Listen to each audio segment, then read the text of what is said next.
This Carolina morning has brought rain, but as the tarpaulins begin to come off the cars and the racetrack dries, the drivers begin to settle in for one of the key races on the $6 million tour.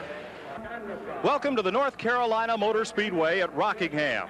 I'm Mike Joy with Motor Racing Network, here for the 16th annual American 500 Grand National Stock Car Race. Donnie Allison has planked his Chevrolet on the pole with a new track record of 142.6 miles per hour. In addition to the $20,000 that awaits today's winner, several key seasonal battles are headed right down to the wire. Among those is the NASCAR Grand National Rookie of the Year competition, and Ned Jarrett is standing by in the pits with two of the key contenders. Well, thank you, Mike. One of the battles we'll be watching here today in this race is the battle for the Rookie of the Year honor, sponsored by Champion Spark Plug Company, and leading the standings is Jody Ridley. Jody, you're 38 years old. Does it feel strange being a rookie at that age? Well, it is kind of strange to be considered a rookie at the age that I am, but this Grand National racing is all new to me, and so really I am a rookie in this. Well, your closest competitor is Lake Speed. Lake, can you beat him? I don't know. I'll try every Sunday just hard as I can. You know, it's one of those situations where you really never know what's going to be the outcome. If you do the best you possibly can, try to get 100% out of your equipment, have a good day, and have a little luck on your side, you know, we pull it off from time to time. Well, Mike, here are two rookies that are ready to move into their cars and into the competition. Already in his car is Donnie Allison. He's the pole sitter at 142.6 miles an hour. Looking rather unconcerned is Cale Yarborough, but he's already had a fair amount of success this season. Darrell Waltrip hasn't won in a month, but he's ready. Neil Bonnet in a Mercury, perhaps an underdog against all the Chevrolets in the field. And Lenny Pond, familiar face with a brand new team at mid-season. Hometown hero Benny Parsons has never won at this racetrack, but he finished second last year in this race. Last-minute preparations on pit road. The crew sweeping off the last of the water from this morning's rain as 36 of the nation's finest Grand National stock cars prepare to move down pit road and into the first of 492 laps, 500 miles. Donnie Allison's smile on his face. He's earned his first pole position of 1980. He'll be starting alongside Cale Yarborough, who's already taken 13 pole positions. NASCAR flagman Ernie Moore rolls the field down pit road. 36 cars strong. Starting on the first of several pace laps with the two Chevrolets at the head of the field. Let's take a look at the starting lineup with Allison and Yarborough sharing row number one. Darrell Waltrip and Neil Bonnet in the second row. Row three, Lenny Pond and rookie John Anderson, followed by hard charger Buddy Baker and hometown hero Parsons. Joe Milliken shares the fifth row with Bobby Allison in a Ford.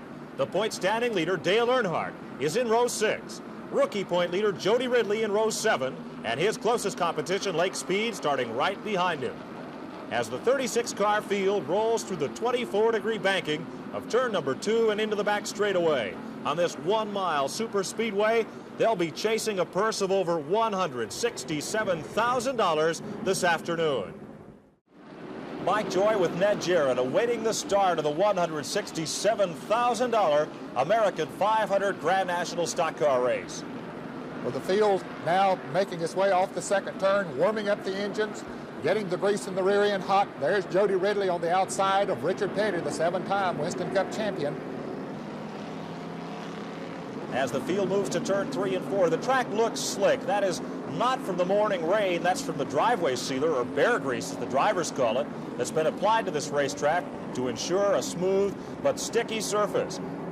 The rain has dried out and we're set for the drop of the green flag. Rockingham Mayor G.R. Kindley on the flag stand, along with NASCAR starter Harold Kinder. As they come out of turn 4, the green flag waves, and Donnie Allison jumps out with the lead into turn 1. Yarborough second, Waltrip third, Neil Bonnet with the Mercury is in the fourth spot. Lenny Pond rides fifth as they're out of turn 2, down the back straightaway. Surprisingly, Mike, Allison has been able to open up about a 10-car length lead here in just a couple of laps.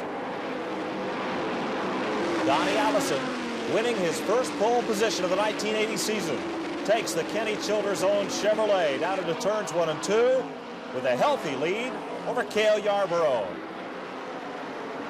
When they rolled that car off the truck, when they came here for qualifying, it was running as fast as any car in the field. They've had to make very few adjustments to it, and we can see the kind of traction it's getting now coming off the turns. Waltrip is third, Bonnet fourth, Lenny Pond in the fifth position. There's Waltrip diving to the inside of Yarborough, and he will pick up the second spot in the green and white number 88 machine. Donnie Allison, healthy lead. Waltrip, Yarborough, and Bonnet at the right side of your screen. Lenny Pond running single file. As it has rained this morning, there's no rubber or oil laid down on this racetrack, so there's really not much of a footing for these cars, and they'll take a few laps to sort of feel things out and see how they'll handle on what is essentially, Ned, a new situation. Yes, it is, Mike. You notice how low they're running on the racetrack as they go into the turn. The group perhaps will move up higher in the turn as the race goes on. One driver who's not worried about the pavement condition is Allison. Darrell Waltrip, though, is really gaining ground as Donnie Allison runs up on lap traffic. And as he laps Roger Hamby on the outside, Darrell Waltrip wants to lead this race. Waltrip dives to the inside. As they move to the turn, Allison just shuts him off and holds the lead with Yarborough in the third spot. Front four out of the turn and into the straightaway. Donnie Allison, the black and gold, number 12 car. Darrell Waltrip right behind him. Into the backstretch. Smoke from Kyle Petty's car, and a car's in the wall. Bill Ellswick in car 05 spins against the outside guardrail in the oil of Kyle Petty. Now he's coming across the track in front of the traffic. Leader Donnie Allison brings Waltrip and Bonnet across the line to get the first caution flag of the afternoon from starter Harold Kinder. And here's Kyle Petty coasting into the garage area, smoke coming from his car, so he's out of it today. Ellswick's car has slid down the racetrack and come to rest against the guardrail without suffering further damage. And Donnie Allison, along with Darrell Waltrip, Neil Bonnet, and the rest of the field, slow under the caution flag.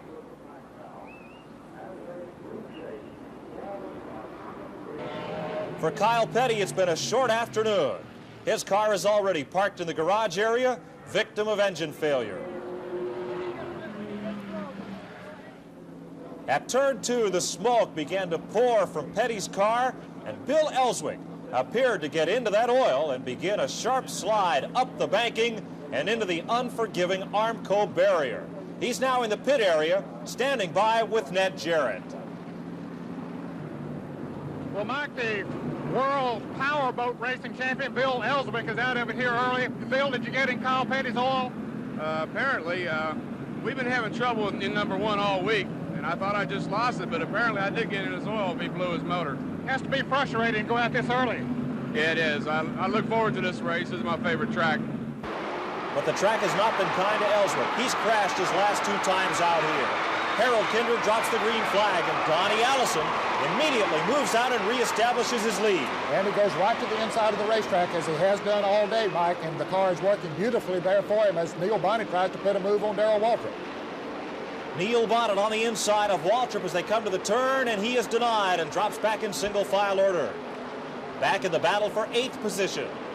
Bobby Allison in the number 15 car and Dale Earnhardt in car 2 work underneath Benny Parsons. Back up front with Donnie Allison in the Chevrolet, as is Darrell Waltrip in second spot.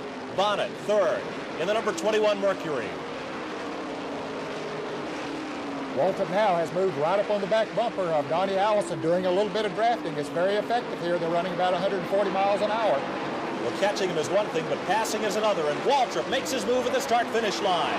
He got the jump off turn 4, works underneath Donnie Allison and into the lead at turn 2. Back in that race for 7th spot, Bobby Allison and Earnhardt move up on the 28 of Buddy Baker. Allison working to the inside, sticks Baker in the high groove and puts him back 2 positions. Here's Cale Yarborough, who started on the outside pole, but Waltrip and Bonnet have displaced him back to the 4th position. Bobby Allison continues to move up through the field and drag point leader Dale Earnhardt with him as they close in on John Anderson's automobile.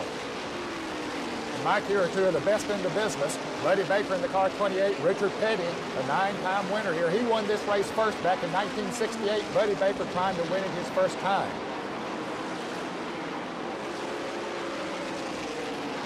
Petty, a real pro at drafting as he moves right up on the bumper as they move around. Jeff McDuffie, another of the rookie drivers in the field. Benny Parsons right on their bumper.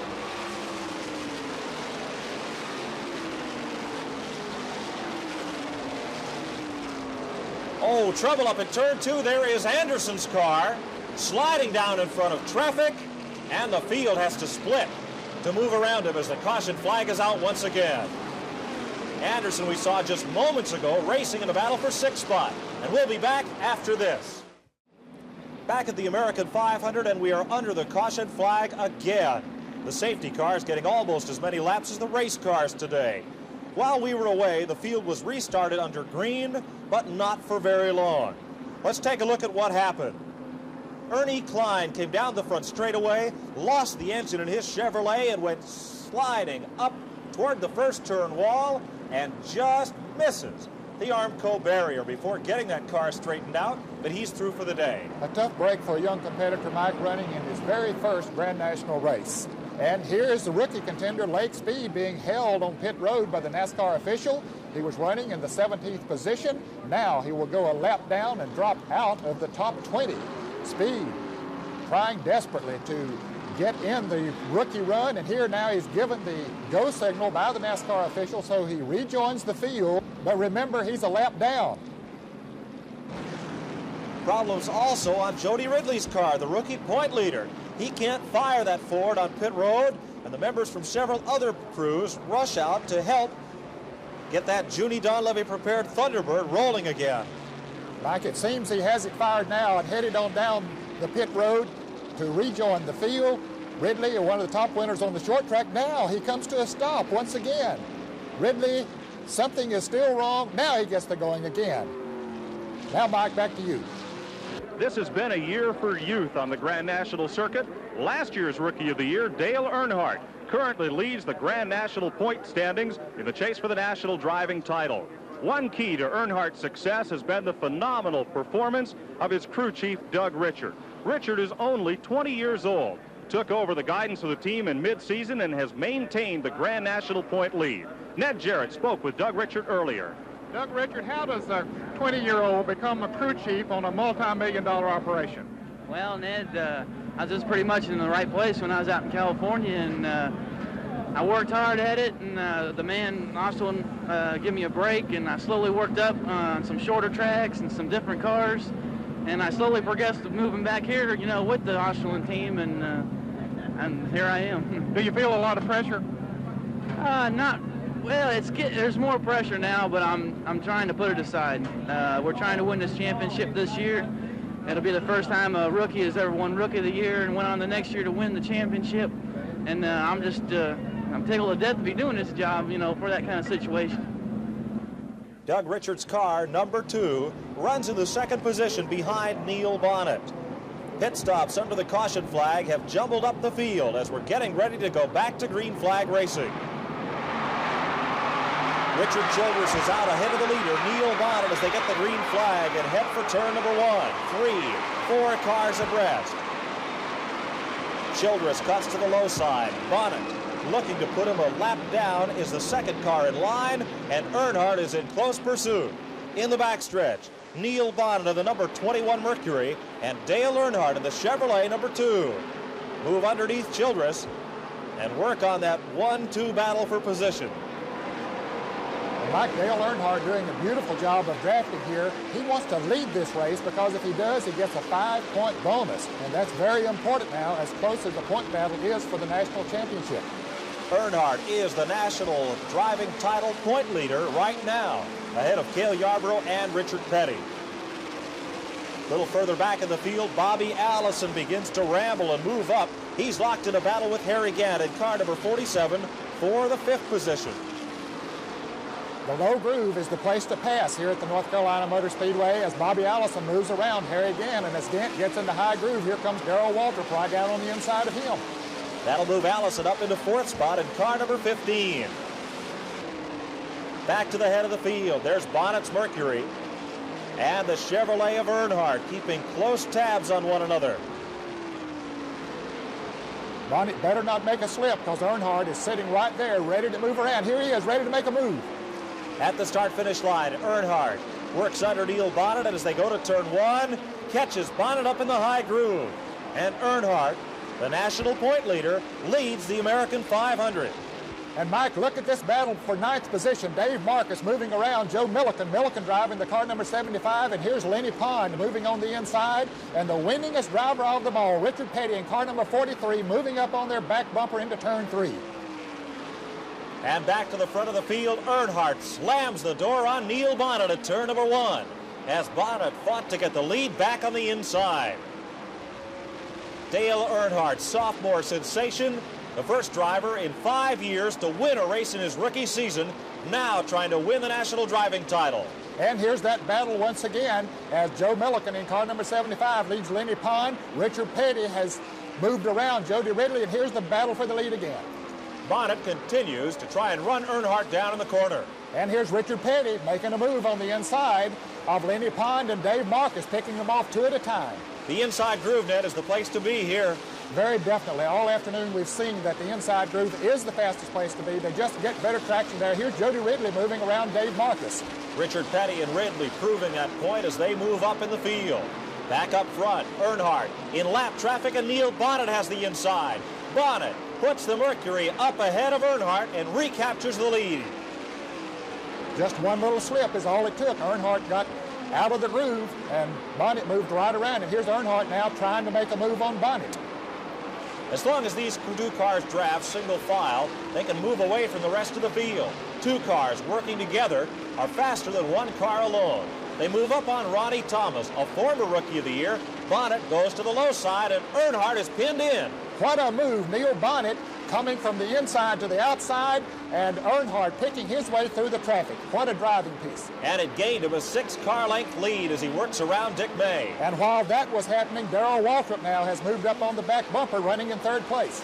Battle for ninth spot once again, the black and yellow number 68 car of Lenny Pond, challenged on the outside by Joe Milliken in 75. This is the first time we've seen a car pass on the outside, Mike. Here's another move. Earnhardt on the inside of Tommy Gale. Neil Bonnet on the outside. Who will come out in front? It is Bonnet winning that drag race as Earnhardt has to jump back to the high groove to work around Cecil Gordon. 5 car lengths, the lead for Neil Bonnet. They're driving, Mike, like as if it's the last lap in the last race of the season. Close running on Jeff McDuffie, and bumpers clang. Now Waltrip gets into the picture. He moves on the inside of Dale Earnhardt, trying to take over 2nd place. And Waltrip has the groove, and back goes Earnhardt to the 3rd position. Bobby Allison in the number 15 car has moved up in the 4th spot. He's in position to challenge. And here's the old pro, Richard Petty, putting a move on rookie driver Jody Ridley for 10th position. As they move into turn 1, Petty moves around Lenny Pond, moves up on the back bumper also of Jody Ridley. Back to the head of the field, the inside is the place to pass at Rockingham, and Darrell Waltrip shows how. He moves under Neil Bonnet and muscles Bonnet to the top of the racetrack at turn 2, and Waltrip's got the lead. And when Bonnet went high, Earnhardt took advantage of it to move to the inside, trying to regain 2nd position. That will put the 2 Chevrolets out ahead of the 2 Ford products. Waltrip and Earnhardt running 1-2. Bobby Allison and Neil Bonnet in 3rd and 4th. Waltrip now beginning to move away, and here's Jody Ridley moving high as he goes into that turn. He gets control again, and here he comes now trying to chase down Pond and Petty. From 9th on back, Joe Milliken in the 75 car in the 9th spot. Right behind him, the race for 10th as Lenny Pond tries to move back up through the field. He's underneath Richard Petty, and Petty, caught there in the high groove, could just watch Pond go on by. And here's Benny Parsons in the pits, an unscheduled pit stop, a crinkle right front fender, a change of tires. Parsons will go a lap down by pitting under the green. Waltrip has gone on by and heads out of turn number 2. About to overlap rookie contender Slick Johnson. Waltrip in the back straightaway as Bobby Allison moves in. Trouble. Dale Earnhardt has hit the wall at turn number 2. And Donnie Allison almost gets into Earnhardt as he's facing the oncoming traffic. Now he comes down across the track trying to get his car to going again. caution is out again as Dale Earnhardt limps away from the turn 2 retaining wall. Damage on the left side of the car, and Earnhardt will pit. You can see smoke coming from the left front fender as it rubs that tire as Earnhardt comes down pit road. The crew ready for him now to see what needs to be done to that car to get him back in the race once again. They go to work on the left side of the car as the caution remains out here. The NASCAR official on the second turn. Now the remainder of the field, or many of them, coming down pit road, taking advantage of this caution. There's Stan Barrett spinning sideways as he was tapped as he came down pit road. Barrett apparently got tagged by Terry Labonte, puts his car into the wall. He will have to pull away and come all the way around the racetrack to get back into his own pit for service under this caution flag. Still under the caution flag in the American 500 is Richard Petty. Gets 4 fresh tires and a fill-up of gasoline. And Stock Car Racing's all-time winner rejoins the competition. And here's Lenny Pond coming down pit road with smoke coming from the rear. His pit crew tells him to shut the engine off. And here's Dale Earnhardt back in the pits under this caution flag that he caused, and you see the damage on the left front of the car. And Pond now calling it a day as he crawls out of the car, and he shows his frustration as he slams down on top of the car, telling another crew member what happened. Pond qualified well and had a strong shot to win, running up in the head of the field. And here's Earnhardt back in the pits waiting for the crew to get his car ready to go again. It looks like there's something wrong with the steering. Doug Richard is underneath the car trying to repair steering damage and working fast to get Earnhardt back on the racetrack ahead of the caution car and stay on the lead lap. We're with the team manager, Roland Melodica. What caused his problem, Roland? He hit some oil back there when somebody blew and got into it. Are you going to be able to keep him in the race? Yeah, we're trying to reset the toe in. Okay, that's the team manager. As you can see, they're working feverishly trying to keep him going. During this caution period, most of the leaders have pitted, and that has moved Slick Johnson up to the head of the field. Another rookie contender, Johnson becomes the race's 8th different leader. Pace car dives onto pit road. We're set to go back to green flag action.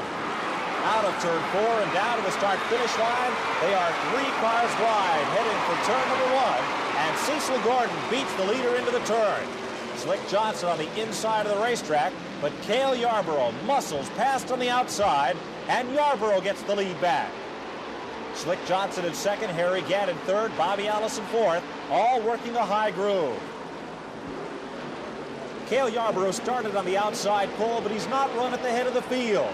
Now he begins to show the muscle of his car. Cale, do you have to be aggressive to win here at Rockingham? Well, it's pretty tough. 500 miles in a place like this drains you physically pretty much, but if you're going to win, you're going to have to.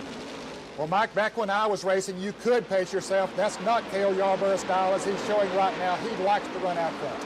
And trying to run him down is now Harry Gant in car number 47. The yellow and white blue numeral Chevrolet for Gant, like Earnhardt, another second-year driver.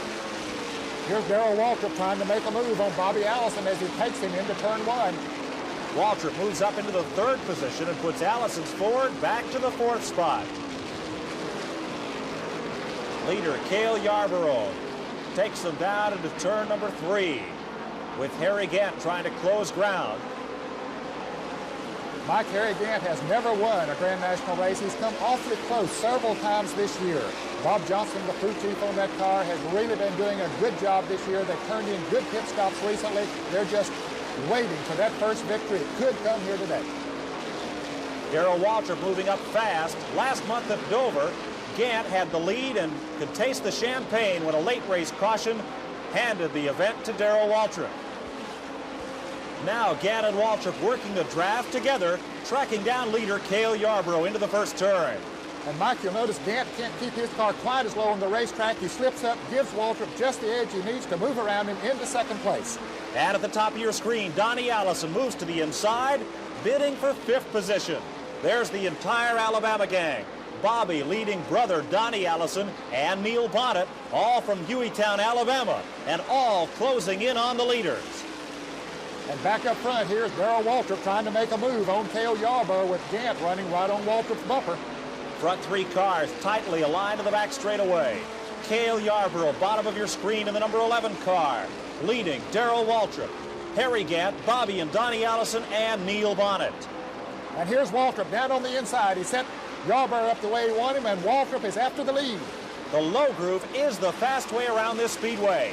Waltrip takes the lead and takes Gant right along with him. Bobby Allison keeping Yarborough up in that high groove. Back in what is now a race for third. And here's Late Speed, the rookie contender, spinning it out up against the guardrail, and it looks like that'll be all for Speed for today. Lake Speed's car parked against the fence in turn 2, and the caution light is on again here at Rockingham. And that knocks one of the top rookie contenders out of the American 500 in what has been a wreck-strewn event. We'll be back with more after these messages. Mike Joy with Ned Jarrett at the American 500. Darrell Waltrip is the new leader with Donnie Allison right on his bumper. Harry Gant in the third spot, and Allison wants to make the move on the inside. And Harry Gant following also as Allison makes the move down to the inside, takes the lead, and here's Gant moving on the inside, taking over second. The inside lane has been the groove here at Rockingham through the turns at both ends of the racetrack. And Allison is working that low groove to advantage. Here's the fight for fifth spot. Neil Bonnet of the Wood Brothers Mercury, number 21, leading Cale Yarborough, who once he gets out of that low groove, loses valuable ground. And here's Buddy Baker pulling into the garage area, one of the potential winners out of it now. Donnie Allison continues to stretch out his lead on the field of the American 500. The pole sitter at 142.6 miles per hour. Baker has pulled to the garage area, helmet off and seatbelts unstrapped. It looks as if the day is over for the Daytona 500 winner. Bobby Allison and Cale Yarborough continue to battle for the fifth position. Ford against Chevrolet as they lap by Dave Marcus. Allison and Yarborough having to work the high side of the racetrack, as in the pits, Ned Jarrett is with Buddy Baker. Mike and Buddy Baker, the Daytona 500 winner, crawls out of his car. Buddy, what went wrong? I don't know, Ned. It started running slower and slower as the day went. The oil temperature started going up, so I guess it was locking a bearing up or something. This guy where wouldn't keep up, and we had to park it. Well, it hasn't been that way all year for Buddy Baker, but he's out of it here today. Baker is a hard charger, and today the car just wouldn't run as hard as he wanted to push it. Back to the head of the field, Donnie Allison laps by Cecil Gordon. He's opened himself up a sizable margin on Harry Gant, about 10 car lengths, as they come to turn number 3. And here's the battle for fifth between Bobby Allison in car number 15 and Cale Yarborough in car number 11. Allison has won this event 2 times. Yarborough has won it 3 times. Yarborough closing in. Cale Yarborough makes his move in the front straightaway. Heading for turn 1, Allison, top side of the racetrack, slams the door in his face. Bobby Allison, car number 15, the Ford, against Yarborough's outside pole-sitting Chevrolet. In the backstretch, Yarborough closes in for a run at turn number 3. Allison's car shoots up the racetrack, slams into the wall twice, and flame pours from the back end of the machine.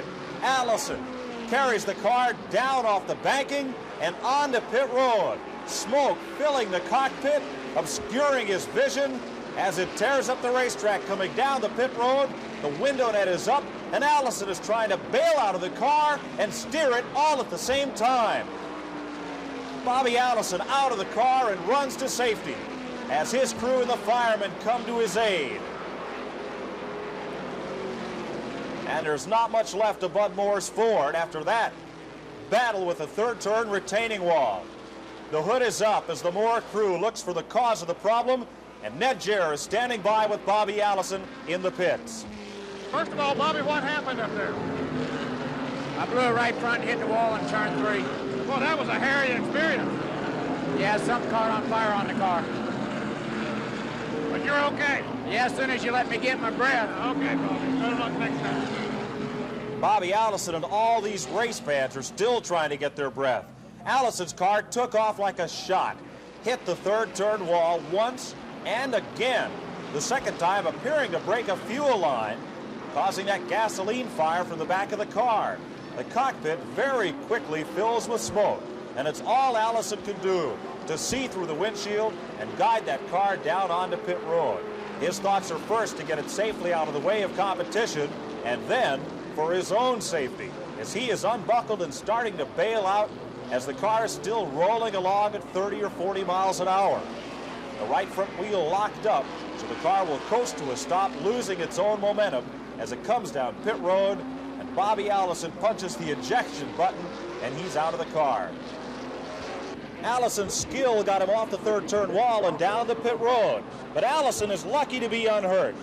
More than luck, though, credit the NASCAR safety requirements. Ned took a look earlier.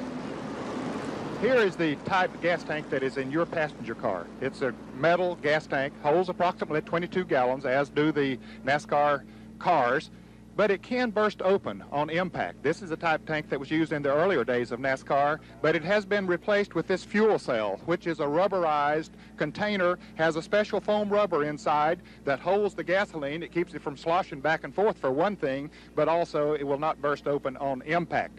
The filler neck is also a safety device. It goes right here in the gas tank. This is designed so that the car should turn over. There are two steel balls here that will seal the gas off and keep it from running inside the car. As we say, this fuel cell will take a pretty good lick, and Slick Owens of Banjos will show us what kind of a lick it can take. Notice how that tank crumples in. Now look at the fuel cell. Notice how the fuel cell responds.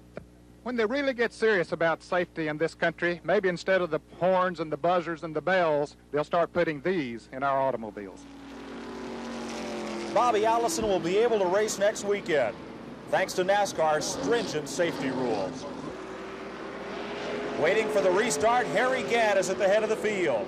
Cale Yarborough second, Donnie Allison, Joe Milliken, and Richard Petty. The front five cars on the lead lap lined up on the outside lane as Harold Kinder waves lap traffic to the inside. And Gant steps out with the lead, taking the green restart flag. Harry Gant from Taylorsville, North Carolina, tremendous amount of short track experience. In fact, Gant is the only driver ever to be voted most popular in the NASCAR Modified and Sportsman divisions in the same year. Gant leads Cale Yarborough out of the turn and down the straightaway as they begin to open up a separation on the lead, and Yarborough is closing in. And he's using that inside groove that's worked so well for most of the front runners all afternoon. Gant's car is set up more to run on worn tires. Since all the teams have fresh rubber coming off the caution period, this will give Yarborough some advantage. He works the bottom, but Gant shuts him off. Gant seems to have plenty of power on the straightaway, but when he gets into the turns, he has a little bit of trouble keeping it down on the low groove. Oh, trouble at turn one. Three cars running behind the leaders. Bonnet, Milliken, and Petty as Earnhardt slams on the brakes to miss him. Three cars slide off the banking and just clip Terry Labonte in the 44 car. Richard Petty is able to limp away. But for Joe Milliken and Neil Bonnet, they are parked against the guardrail. We'll take another look at it when we come back. Neil Bonnet's car is out of the American 500 as master mechanic Leonard Wood tries to salvage useful pieces from his Mercury. At the head of the field, Donnie Allison and Harry Gant were well out ahead of the accident. Darrell Waltrip rides in the third position, Cale Yarborough is fourth, and Richard Petty holds down the fifth spot. Allison and Gant working very heavy race traffic. Allison looks to the outside, Gant to the bottom of the racetrack, and there's Waltrip, as Ned is standing by with Joe Milliken. One of the drivers involved in that altercation was Joe Milliken. Joe, what happened when you went in there? Well, Ned, we went in there, and, you know, there's some of them racing back there, and I don't know, somebody tapped me and got me to spinning, and then we all, you know, we wrecked there. Are you okay? Yeah, knocked around a little bit, we're all right. Donnie Allison and Harry Gant trying to lap by Dave Marcus. Into the turn, Allison continues to work the low groove, with Gant keeping close tabs. Let's look again at how this accident got started. Heading for turn number one, Bonnet on the inside, the second car in the inset in the lower right of your screen. That puff of smoke was the small collision between Bonnet and Milliken that touched off this major crash. Dale Earnhardt jumps on the brakes and barely misses Richard Petty as Earnhardt in the number 2 car dives to the bottom of the racetrack. And Mike, the third-place car, Darrell Waltrip, is coming down pit road, an unscheduled pit stop. This could hurt him this late in the race because he'll go a lap down. They're changing the right side tires. The right front was going flat on him. Leader Donnie Allison in car number 12 with Harry Gadd in close pursuit as they lap by Dave Marcus. The only thing Allison has to concern himself with is the rear view mirror. It is filled with Harry Gant Chevrolet. Down the front straightaway, they've dispensed with Marcus. Clear sailing ahead. Gant's car drifts up in the groove a bit. And that allows Allison to open up a 1-car length margin, the most he's had in these last 10 or so laps. Puff of smoke from Donnie Allison's car as he dives into the turn. And he slows. Harry Gant moves up on the outside, and Gant will become the leader. And Donnie Allison coasting now into the pit area, headed towards the garage area, so his shot at winning has gone out the window. Here he is now coasting into the garage area. Has to be a disappointing situation for a fellow that had his hopes so high for this race today. As Ned makes his way down to the garage area to talk with Donnie Allison, Harry Gant in car number 47 assumes command of the American 500. Gant from Taylorsville, North Carolina, in his second year on Stock Car Racing's senior circuit, but still looking for that all-important and very elusive first victory. Gant into turn number 1 works the high side on Jeff McDuffie. Trouble behind him. Tommy Gale of North Huntington, Pennsylvania has exploded an engine and pirouettes down the track and onto the safety apron. In the garage area, while caution is out, Ned is caught up with Donnie Allison. The more you talk about disgust, Mike Joy, you can see it on Donnie Allison's face as he just sits there in a moment of silence. Donnie, what went wrong? You're running so well. Well, I don't know whether the clutch tore up or the transmission tore up, but I was riding along there, you know, just pacing myself out, and the engine just revved up. I tried to get it back in gear, and it wouldn't go nowhere or nothing, you know, and I kept doing it, and I couldn't get it to move, so I don't know what happened.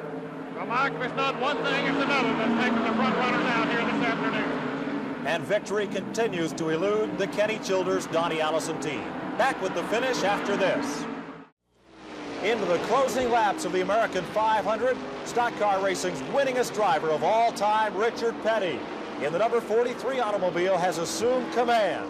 Cale Yarborough trying to run him down, and Harry Gant in the 47 car staying in the thick of things as Yarborough makes his move to the inside.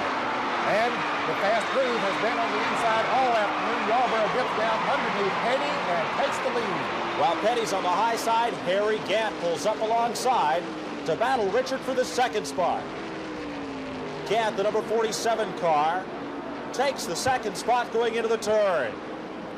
Yarborough, the blue and white number 11, is the leader, and here is Jody Ridley, the number 90 car, the rookie point leader, currently running 6th overall. And trouble on the Petty car. A wheel has broken down on Richard Petty's car. It got him into the wall. Here he is coasting down or trying to get down pit road right now. You can see that that wheel is not turning. A lot of work if the Petty crew will be able to get him back in this race. And Cale Yarborough has the lead all by himself with Richard Petty in the pits. Yarborough continues to extend his lead over Harry Gant and is about to overlap Dale Earnhardt yet another time.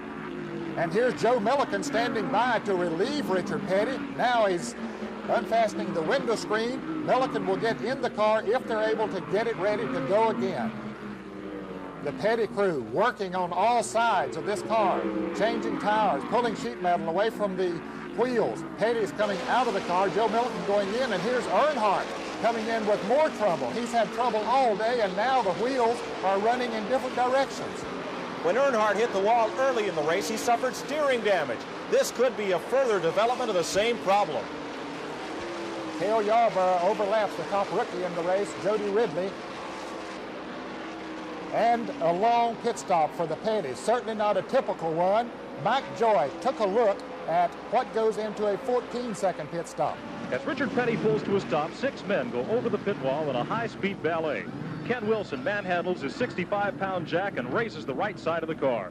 Simultaneously, Wayne Dalton pulls the first of 2 11-gallon gas cans that fill the tank with a special dry brake coupling to prevent spillage, and Maurice Petty holding the overflow can. On the right side of the car, Dale Inman and Wade Thornberger removed the worn tires using specially rebuilt air wrenches. Steve Hamill has carried 2 new tires into position, with fresh lug nuts lightly glued in place on the new wheels. Once Inman tightens the front and Thornberg finishes with the rear wheel, Wilson drops the jack and Richard Petty swings back into action. But not today. That's the kind of work that made them the world champions in pit stop competition. But the long pit stop now has put the mini lamps down in this race. Repairs are completed on the Austin automobile, and Dale Earnhardt swings back into action. His 20-year-old crew chief, Doug Richard, has had to earn his money this afternoon. But Earnhardt must stay in the race, attempting to pile up as many points as he can toward the national driving title. Here's Darrell Waltrip, and 2 unscheduled pit stops have put the Dygaard machine 2 laps down to the leader. But Waltrip continues, holding on to the 3rd position and a slim chance at the title. Starter signals 2 laps to go. Cale Yarborough has opened up a 3-second lead on second-place car Harry Gant. Yarborough 2 years ago won here with a 3-lap margin, never mind 3 seconds. And in the spring, he won the Carolina 500 at this racetrack. Cale Yarborough, the number 11 car, in one of his final drives for the Junior Johnson team. In 8 years, they've put together 3 consecutive national championships, as Yarborough takes the white flag and heads into turn 1. Next year, he'll join the MC Anderson team. But he is bringing the Junior Johnson colors and number 11 around turn 3 and heading to the checkered flag. Harry Gant some 3 seconds back, the second-place car, and Darrell Waltrip winding up 3rd a lap down. Yarborough crosses the finish line and takes the checkered flag, winning the American 500 and boosting his season earnings to $400,000. Someone else will drive Junior Johnson's car next year. But after winning $20,000 this afternoon, no one can accuse Cale Yarborough of being a lame duck driver. Well, as he crawls out of that Chevrolet, he looks like he's tired, Cale. Well, I sure am, Ned. 500 miles is a long way here, but I just thank the Lord for a good, safe race. You had to do a lot of dodging of wrecks and spins out there this afternoon. Well, I did. It seemed like I was in the wrong place about every time, but let's sit down. But everything went good. The car didn't run quite as good to begin with because it was so damp, I think, and it was running a little rich. When the sun came out, it made a big difference. What makes the difference, Cale, when that changes? It was rich. Carburetor was running rich, and when the sun came out and the air dried up, it got lean and started running. Well, 500 miles of this sort, you had to run pretty well flat out from start to finish. I ran every lap I ran just as hard as I could run it. Were you afraid Gant might catch you there at the end? Well, yeah, I knew I couldn't. He'd been running good all day, and I couldn't take any chances. I had to go. Well, he went for it, and of course here he is now in victory lane. Harry Gant, the second-place car, was the only other driver on the lead lap. Waltrip 3rd, Labonte 4th, and 5th, Ned is standing by with the race's highest finishing rookie. Jody, you look awfully tired. I'm about as tired as I've been, Ned. I just disappointed for the crew that I had to back off there about 15, 20 laps, 34's over, and I should have beaten Labonte, but, the car ran good enough to do it, but I just couldn't. I just had to back off. Well, there's one honest race driver, but he still did a good job here today. The crowd files out of the North Carolina Motor Speedway, looking as weary as some of the race teams. They've been up and down in their seats all afternoon, witnessing the most competitive American 500 in history. 12 drivers traded the lead a record 35 times this afternoon. For Ned Jarrett, this is Mike Joy, congratulating Cale Yarborough on his American 500 victory.